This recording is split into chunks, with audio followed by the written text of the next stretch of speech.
ఇక గుంటూరులో వర్చువల్ మహానాడు వేడుకగా ప్రారంభమైంది. పట్న బజార్లోని ఫ్యాన్సీ కళ్యాణ మండపంలో జరుగుతున్న మహానాడులో నేతలు ఉత్సాహంగా పాల్గొంటున్నారు. పార్టీ కోసం మరింత కష్టపడి పనిచేస్తామని చెప్తున్నారు.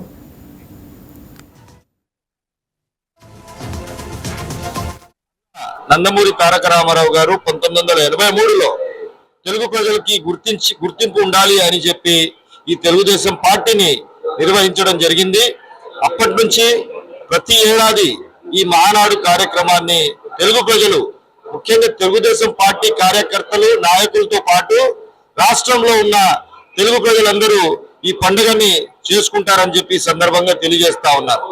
ఏదైతే అప్పట్లో కూడు గుడ్డ నీరు అనే నినాదంతో ప్రతి పేదవాడికి తిండి ఉండాలి, గూడు ఉండాలి, బట్ట ఉండాలి అనే దాని మీద అప్పట్లో నందమూరి తారక రామారావు గారు ఈ పార్టీని నిర్వహించినప్పటి నుంచి కిలో ₹2 బియ్యాన్ని ఇచ్చిన ఘనత నందమూరి తారక రామారావు గారిది. అదేవిధంగా అప్పట్లో తెలుగువారి ఆత్మగౌరవాన్ని, తెలుగువారిని గుర్తించే విధంగా ఈ పార్టీని బలోపేతం చేసి అప్పటి నుంచి నందమూరి తారక రామారావు గారు నిర్వహించిన తర్వాత మా అధినాయకుడు నారా చంద్రబాబు నాయుడు గారు పార్టీ విధానాన్ని, అప్పట్లో నందమూరి రామారావు గారు నిర్వహించిన విధానాన్ని మా అధినాయకుడు నారా చంద్రబాబు నాయుడు గారు ప్రతి ఏడాది ఈ పండుగని చేస్తా వచ్చారు. అదేవిధంగా తెలుగుదేశం పార్టీ కార్యకర్తల నాయకులతో పాటు రాష్ట్ర తెలుగు ప్రజలు కూడా ఈ పండుగ కార్యక్రమాన్ని చేస్తా వచ్చారు. బడుగు బలహీన వర్గాలు, అణగారిన వర్గాలు, సమాజంలో ఎవరైతే పేదరికంగా ఉన్నారో వారి కోసం పుట్టిన పార్టీ తెలుగుదేశం పార్టీ. సమాజంలో బడుగు బలహీన వర్గాలు ఆర్థికంగా ఇంప్లిమెంట్ అవ్వాలని, ఆర్థికంగా, సాంఘికంగా, రాజకీయ చైతన్యాల కోసం ఆనాడు చట్టసభల్లో బీసీల కోసం, బడుగు బలహీన వర్గాలను రాజకీయ ఎదగాలని కోరుకునే వ్యక్తిగా తెలుగుదేశం పార్టీ అధినేత రామారావు గారు బీసీలకి రాజకీయ ప్రాధాన్యం ఇచ్చారు.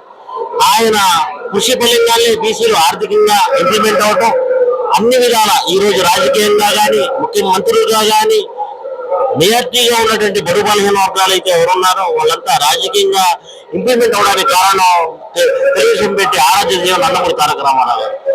ఆయన ఆశయాల కోసం ఈరోజు ఆయన పుట్టినరోజుకి మహానాడుగా చేసుకోవటం, ఆయన చేసిన సేవా కార్యక్రమాలు కానీ, ఆయన పెట్టిన పథకాలు కానీ, పేదవాడు బతకాలంటే ఆయన పేదవాడి బతకడం కోసం ఆ రోజు ₹2 బియ్యం పెడతాం కానీ, వాళ్ళకి ఉచిత నివాసాలు ఏర్పడడం కానీ, వాళ్ళకి ఇల్లు కట్టించడంలో కానీ చేసిన ఆనాడు నందమూరి తారక రామారావు చేసిన కార్యక్రమాలే ఈ రోజు ఎన్టీఆర్ తెలుగుదేశం పార్టీ ఆయన లాక్కెళ్తున్నాము.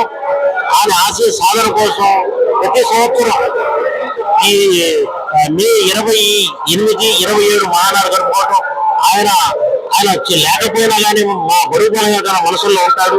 ఆయన కోసం ఈ మహానాడు కార్యక్రమం చేయడం జరుగుతుంది. వర్చువల్గా అంటే ఆన్లైన్ జరుగుతుంది. వార్డు వారంగా కానీ, వార్డులో ఉన్నటువంటి యూనిట్ ఇన్ఛార్జీలు, బిఎల్ఓలు, క్లస్టర్లు, వార్డ్ పేషెంట్లు, ఆధ్వర్యంలో ఈరోజు మహానాడు చాలా వైభవంగా ఇప్పుడే స్టార్ట్ అయింది.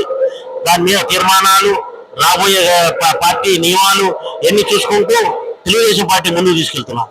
తెలుగువాడి ఆత్మగౌరవం అనే నినాదంతో పార్టీని స్థాపించి మహానీయుడు ఎన్టీఆర్ గారి జన్మదినాన్ని పురస్కరించుకొని 3 రోజుల పండుగ మహానాడు కార్యక్రమాన్ని 27, 28, 29 కార్యక్రమం జరిగే కార్యక్రమం ఈ సంవత్సరం వేరే దేశాలలో యుద్ధం కారణంగా క్రూడ్ ఆయిల్ ధరలు పెరిగిన సందర్భంగా మహానాడుని నెల్లూరులో జరగాల్సినటువంటి మహానాడుని మన ప్రధానమంత్రి నరేంద్ర మోదీ గారి ఆదేశాల మేరకు ఎక్కడికక్కడ ఏ పేటకు ఆ పేట, ఏ వాటికి ఆ వాటి, గ్రామానికి ఆ గ్రామంగా ఒక పండుగ వాతావరణంలో వర్చువల్గా దిగ్విజయంగా చేయడానికి కానీ వర్చువల్గా హాజరవడం కూడా చాలా గొప్ప విషయం. రాష్ట్రంలోనే కాకుండా, దేశంలోనే కాకుండా ప్రపంచవ్యాప్తంగా వర్చువల్గా పాల్గొనే కార్యక్రమానికి శ్రీకారం చుట్టడం